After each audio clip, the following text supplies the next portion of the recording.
তো বন্ধুরা আপনাদের জন্য আবারও নিয়ে চলে এসেছি সিএস বাইক জোনে mileage king Platina 110H gear.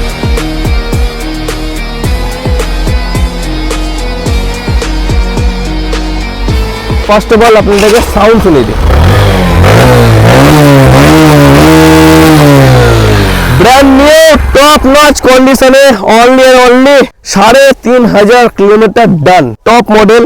এটা আমাদের সিএস বাইক জোনের পক্ষ থেকে আস্কিং রেট আছে অনলি 69,500। প্ল্যাটিনা এটা নর্মাল ব্যাপার, কিন্তু যারা রোহিত শর্মা ফ্যান তাদের জন্য স্পেশালি যারা প্ল্যাটিনা খুঁজছে স্পেশাল বাইক। এদিকে মুখটা ঘোরাবো। ভিআইপি নাম্বার 0045 অন টেবিল তো অবশ্যই হবে, এন্ড এই বাইকটাতে ইজি ইএমআই অ্যাভেলেবল আছে। আমাদের সিএস বাইক জোনের পক্ষ থেকে সারা বছর তো অফার রয়েছে, একটা করে হেলমেট ফ্রি। তো দেরি না করে তাড়াতাড়ি ফটাফট স্ক্রিনে দেওয়া নম্বরে ফোন করেন, এন্ড ভাই আপনাদের মাইলেজ কিং বাইক, আপনার স্বপ্নের বাইক, রিজনেবল বাজেটের মধ্যে বাইক প্ল্যাটিনা 110 আমাদের সিএস বাইক জোন থেকে নিয়ে যান।